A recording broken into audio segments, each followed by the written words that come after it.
नमस्कार मित्रांनो, current affairs today या आपल्या मराठी चॅनलमध्ये आपले स्वागत आहे. आजचा पहिला प्रश्न पाहूया. हार्बिंगर 2025 हे ग्लोबल हॅकेथॉन कोणत्या संस्थेने सुरू केले आहे? तर याचं योग्य आन्सर आहे RBI. तर आत्तापर्यंत RBIने आपला ग्लोबल हॅकेथॉन हा इनोव्हेशन फॉर ट्रान्सफॉर्मेशन लॉन्च केलेला आहे. ही याची 4थी एडिशन आहे. हॅकेथॉन म्हणजे काय?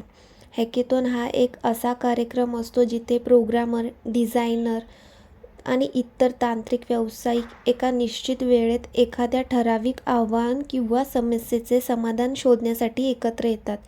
या प्रक्रियेत ते नवीन सॉफ्टवेअर, हार्डवेअर किंवा ॲप तयार करण्यासाठी एकत्र काम करतात आणि अनेकदा एक प्रोटोटाइप किंवा कार्यक्षम समाधान तयार करतात. तर RBIच्या या हॅकेथॉनमध्ये सहभागीदारांना 3 विषयांवर उपाय शोधण्याचे म्हणजेच चॅलेंज देण्यात आलेले आहेत. ते कोणते कोणते? तर एक आहे टोकनयुक्त आपला ग्राहक जाणून घ्या म्हणजेच KYC, offline central bank digital currency. तर तिसरं आहे विश्वास वाढवणे. ह्याचं उद्दिष्ट काय आहे? तर बँक आणि NBFC म्हणजेच नॉन बँकिंग फायनान्स कंपनीमध्ये गुंतवणूक आकर्षित करणे. ह्याची पारितोषिक आहेत. विजेत्याला मिळणार आहेत 40 लाख, तर उपविजेत्याला मिळणार आहेत 20 लाख. तर जाणून घेऊया RBIची स्थापना कधी झाली? तर 1 एप्रिल 1935 रोजी. ह्याचे मुख्यालय कुठे आहे? मुंबई येथे. याची स्थापनेची शिफारस करणारा आयोग कोण होते? तर यंग हिल्टन आयोग. नॅशनलायझेशन कधी झालं? तर 1 जानेवारी 1949 रोजी. ह्याचे सध्याचे गव्हर्नर कोण आहेत? संजय मल्होत्रा. पहिले ब्रिटिश गव्हर्नर कोण होते? तर सर ऑसबॉर्न स्मिथ. आणि पहिले भारतीय गव्हर्नर कोण होते? तर CD देशमुख. 2025 मधील काही RBIचे काय प्रश्न बनत आहेत ते आपण पाहूया.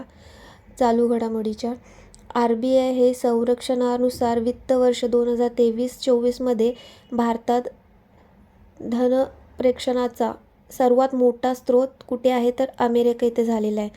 RBIने निर्णय घेतला आहे की 10 वर्षापेक्षा जास्त वयाच्या अल्पवयीनांना स्वतंत्रपणे बचत व मुदत ठेवी खाते उघडण्याची व चालवण्याची परवानगी दिली जाणार आहे. RBIने प्रथमच एका ई-कॉमर्स कंपनीला NBFC परवाना दिला. ती कोणती कंपनी आहे? तर फ्लिपकार्ट. RBIचे नवे कार्यकारी संचालक कोण आहेत? एक्झिक्युटिव्ह डायरेक्टर तर केशवन रामचंद्रन. RBIच्या केंद्रीय मंडळावर नवी संचालिका कोण आहेत? तर अनुराधा ठाकूर. RBI कडून युनिव्हर्सल बँक दर्जा मिळवणारा पहिला स्मॉल फायनान्स बँक बनलेला आहे. तर हे काही 2025चे काही प्रश्न होते RBI संबंधित. लक्षात ठेवा. पुढील प्रश्न पाहूया. 2030 राष्ट्रकुल क्रीडा स्पर्धांचे आयोजन कोणत्या शहरात होणार आहे? तर याचं योग्य आन्सर आहे अहमदाबाद. राष्ट्रकुल क्रीडा स्पर्धा म्हणजेच कॉमनवेल्थ गेम्स सध्या केंद्रीय गृहमंत्री अमित शाह यांनी जाहीर केलेले आहे आणि हे कॉमनवेल्थ गेम्स 2030 रोजी आयोजित करण्याची मंजुरी दिलेली आहे. आणि हे कॉमनवेल्थ गेम कुठे होणार आहे? तर आता आपण पाहिलं अहमदाबादमध्ये. भारताने यापूर्वीही एकदा कॉमनवेल्थ गेम आयोजन केलेले होते 2010 रोजी नवी दिल्ली येथे. 19वे संस्करण होते. काही महत्त्वाच्या तारखा व ठिकाणे पाहूया. पहिली कॉमनवेल्थ गेम कधी झाली? 1930ला हॅमिल्टन, कॅनडा येथे. शेवटची 22वी कधी झाली? बर्मिंगहॅम, युनायटेड किंगडम येथे. तर पुढील 23वी 2026ची कधी कुठे होणार आहे? तर ग्लासगो, स्कॉटलँड येथे. आणि भारताचे आयोजन हे आपण बघितलं 2010 रोजी पहिल्यांदा झालेलं नवी दिल्ली होते आणि आता हे 2030ला होणार आहे. ते सेकंड ॲडिशन असणार आहे आपल्या इथे, म्हणजे दुसऱ्यांदा होणार आहे. आपण होस्ट करणार आहोत. तर हे लक्षात ठेवा. पुढील प्रश्न पाहूया. मोदी मिशन या पुस्तकाचे लेखक कोण आहेत? तर याचं योग्य आन्सर आहे ब्रिजेश देसाई. याचे नाव बघितलं आपण, मोदी मिशन. याचे लेखक आहेत ब्रिजेश देसाई. प्रसिद्ध वकील आणि माजी पत्रकार आहेत हे पुस्तक कोणी लॉन्च केले? तर महाराष्ट्राचे राज्यपाल आचार्य देवव्रत यांनी. या पुस्तकामध्ये विषय काय आहे तर या पुस्तकात लेखकाने पंतप्रधान नरेंद्र मोदी यांच्या प्रवासाचे वर्णन केलेले आहे. गुजरातमधील वडनगर येथील यांच्या बालपण व प्रारंभीचे दिवस ते नवी दिल्लीतील पंतप्रधान कार्यकालापर्यंतचा प्रवास हा संपूर्ण प्रवासाची कहाणी या पुस्तकामध्ये सांगितली आहे. महत्त्वाची पुस्तके बघूयात 2025मधील जे इम्पॉर्टंट आहेत. जस्टिस डिनाईड, जस्टिस लॉस्ट कोणी लिहिलेलं आहे तर कंचन चक्रवर्ती. मे अ मिलियन बर्ड्स ब्लॉम प्रोजेक्ट नन्नी कलीवर आधारित कॉफी टेबल बुक लॉन्च केलेलं आहे आनंद महिंद्रा. तर तयार कोणी केलेलं आहे नित्या Manoj Kumar. Mother Mary come to me Aniruddha Roy. The Chola tigers, avengers of Somnath Amish Tripathi. Operation Sindoor retire lieutenant general KGS Dhillon. Different but no less Anupam Kher.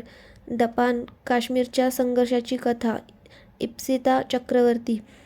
The loneliness of Sonia and Sunny Kiran Desai यांचे पुस्तक आहे. यांना बुकर प्राईज 2025साठी शॉर्टलिस्ट झालेलं आहे. हे इम्पॉर्टंट आहे, लक्षात ठेवा.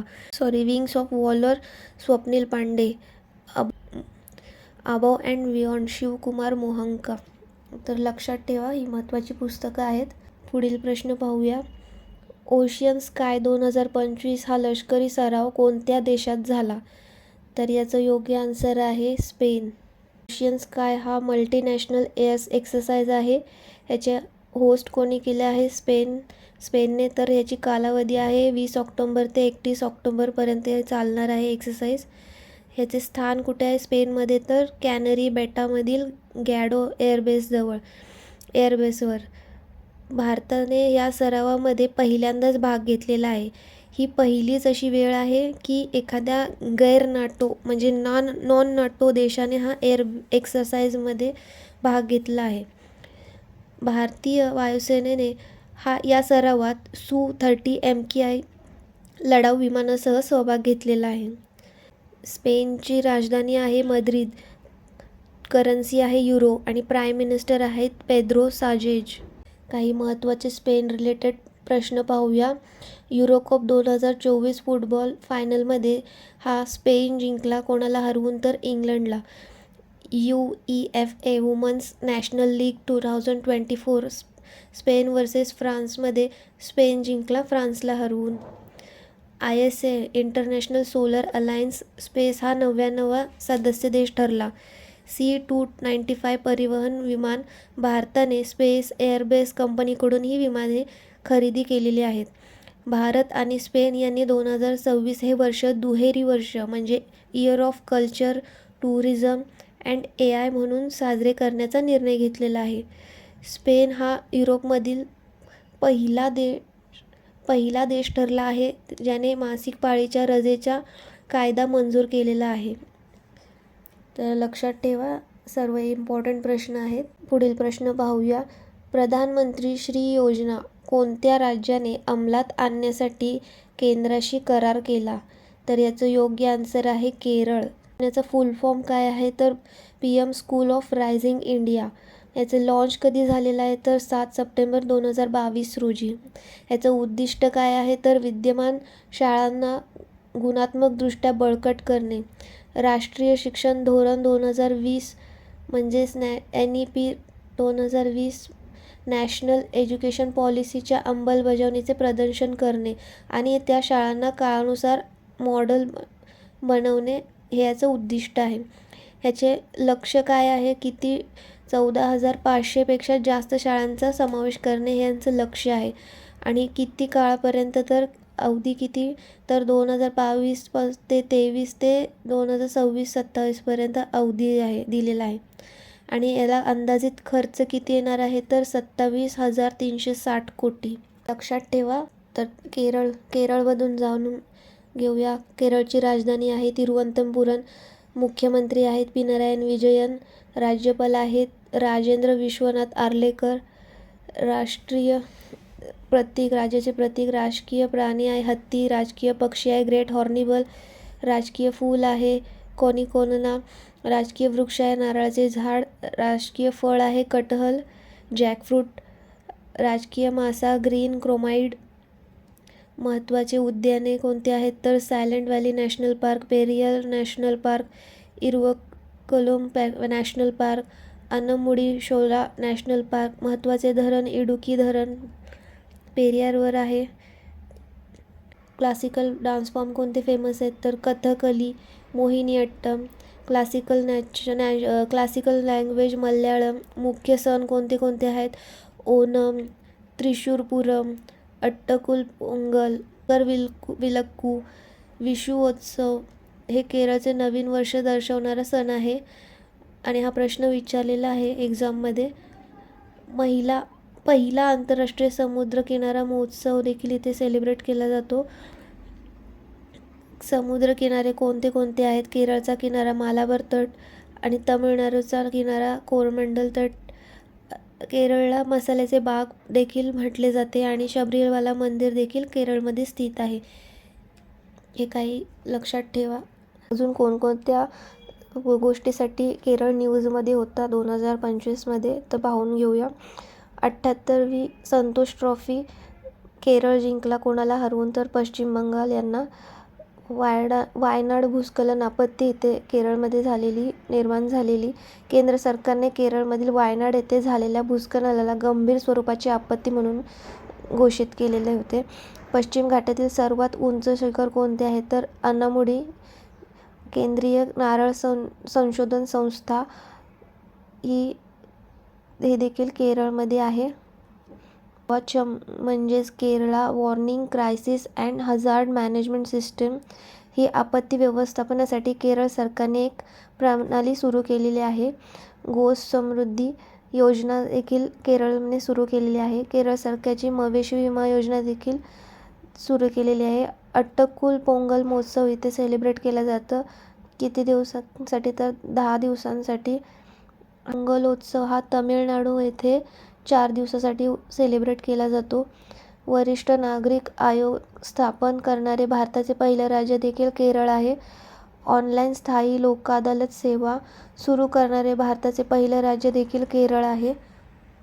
भारतामध्ये एंजिओप्लास्टीचे जनक म्हणजेच कोण तर डॉक्टर मॅथ्यू सॅम्युअल क्लरिकल आहेत. तील पहिले डीप वॉटर ट्रान्सशिपमेंट पोर्ट कुठे आहे तर विझियम बंदर येथे आहे. WHOची मान्यता कोणाकोणाला भेटली आहे तर कोझिकोडला एज फ्रेंडली सिटी म्हणून मान्यता भेटलेली आहे. युनेस्कोची मान्यता कोझिकोडला भारताचे पहिले सिटी ऑफ लिटरेचर म्हणून घोषित केलेलं आहे. मसाला संशोधन संस्था कोझिकोड येथेच आहे. तर हे काही लक्षात ठेवा. न्यूजमध्ये होते हे पॉईंट्स, हे क्वेश्चन्स, तर लक्षात ठेवा. आपण पुढील प्रश्न पाहूया. आंतरराष्ट्रीय हेम तेंदुआ दिवस कधी साजरा केला जातो तर याचं योग्य आन्सर आहे 23 ऑक्टोबर.